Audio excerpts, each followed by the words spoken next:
कि ऐसा क्यों हुआ, तो मेरे पास कोई दूसरा उत्तर आता ही नहीं है। मतलब ऐसे बहुत सारे आईएएस टॉपर्स हैं, उनकी प्रकृति से, उनके अभ्यास से, पढ़ाई करने की मात्रा से, पढ़ाई करने की शैली से परिचित हूँ, और बहुत विश्वास के साथ ये बात कह सकता हूँ कि अधिकांश टॉपर्स वो हैं जिनके पास सबसे बड़ा गुण लेखन शैली का था। उनको ये पता था कि कैसे अपनी बात को प्रस्तुत करना है। देखिए, परीक्षक आपको नहीं जानता, उसकी आपको जानने में रुचि भी नहीं है ना। उसके पास तो आपका विजिटिंग कार्ड है, आपकी उत्तर पुस्तिका। आपकी उत्तर पुस्तिका से ही आपके पूरे व्यक्तित्व को वो समझेगा।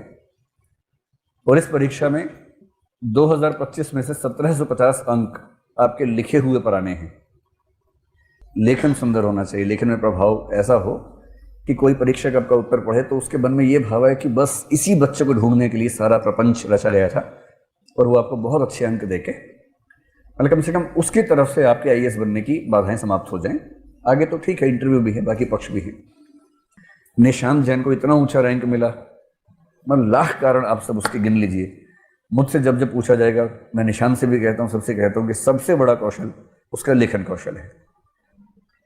मतलब मैं ऐसे 25 लोगों को जानता हूँ जो कम पढ़े थे और आईएएस बने हैं, और ऐसे 50 को जानता हूँ जो खूब पढ़े और उसके बाद भी आईएएस नहीं बने हैं। और इन दोनों के बीच का जो गैप है, अंतराल है, मेरी राय में उस अंतराल का संबंध उत्तर लेखन क्षमता से है। इसलिए थोड़ा ध्यान से, केयरफुल होकर सारी बातों को समझिए, और फिर आज से ऐसा लिखिए कि कालिदास को लगे कि मैं सही देश में पैदा हुआ था, मेरे देश का सिलेक्शन गलत नहीं था। ठीक है। भाषा में सबसे महत्वपूर्ण गुण होता है प्रवाह। मतलब जैसे मैं कहता हूं ना कि उत्तर लेखन सबसे महत्वपूर्ण है, मुझसे कोई पूछे कि उत्तर लेखन की इन सारी बातों में सबसे महत्वपूर्ण क्या है, तो थोड़ा मुश्किल हुआ मेरे लिए कि मैं पहले वाले को काउंट करूं, या प्रमाण को काउंट करूं, या प्रवाह को काउंट करूं। लेकिन बहुत नजदीकी संघर्ष में अंततः शायद मैं प्रवाह को नंबर 1 पर रखूंगा। नजदीकी संघर्ष है, एक तरफा नहीं।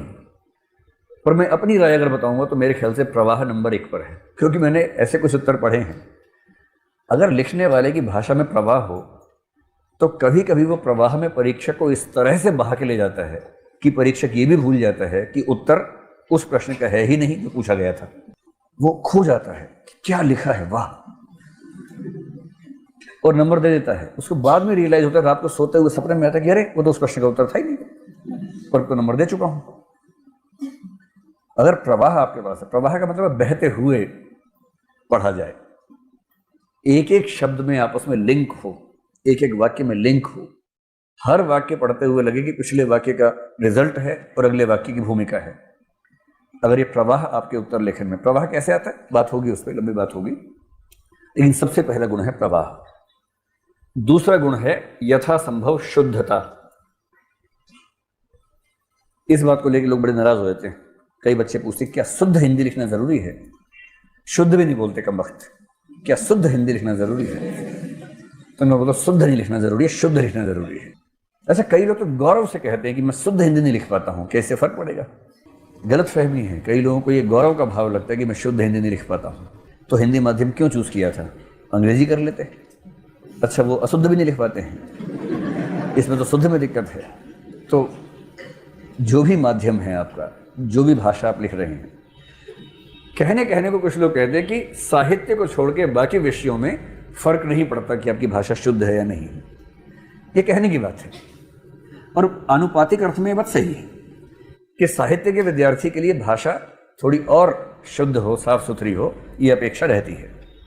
ठीक बात है कि भूगोल का विद्यार्थी, लोक प्रशासन का विद्यार्थी अगर थोड़ा बहुत शब्द गड़बड़ करेगा तो परीक्षक शायद बुरा ना माने, और इसमें जो एजम्पशन है वो ये कि लोक प्रशासन भूगोल का परीक्षक भी शायद थोड़े बहुत शब्द गलत लिखता होगा, संभवतः है, ऐसा मान लेते हैं।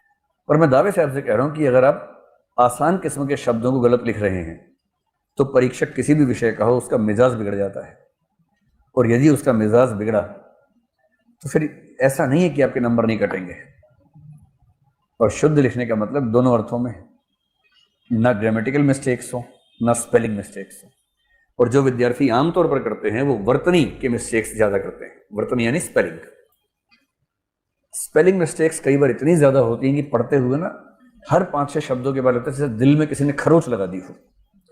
इतना खुरचेंगे परीक्षा के दिल को तो कैसे आपको अच्छे नंबर मिलेंगे।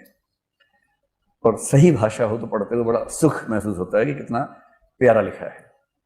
और कुछ लोग व्याकरण में गलती करते हैं, जैसे वाक्य रचना में मिस्टेक करते हैं। मतलब वाक्य शुरू कहाँ से हो रहा है, वाक्य खत्म कहाँ हुआ, कोई बीच में लिंक नहीं बन रहा है।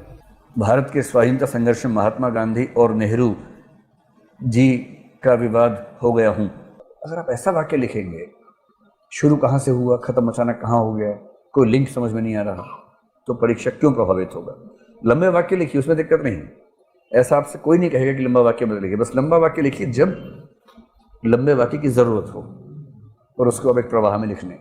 जिनकी भाषा में प्रवाह है वो लंबा वाक्य ही ज़्यादा अच्छा लिखते हैं छोटे वाक्य की तुलना में, इसलिए लंबे वाक्य से परहेज मत कीजिए, लेकिन उसको ठीक तरीके से लिखिए। और भाषा में तीसरी बात है आपकी शब्दावली। शब्दावली के बारे में पहली बात है कि थोड़ी प्रांजल शब्दावली होनी चाहिए। प्रांजल का मतलब है साफ सुथरी सी, साफ सुथरे शब्दों का प्रयोग करें, जो डिसेंट किस्म के शब्द हैं, हल्के शब्द ना लिखें।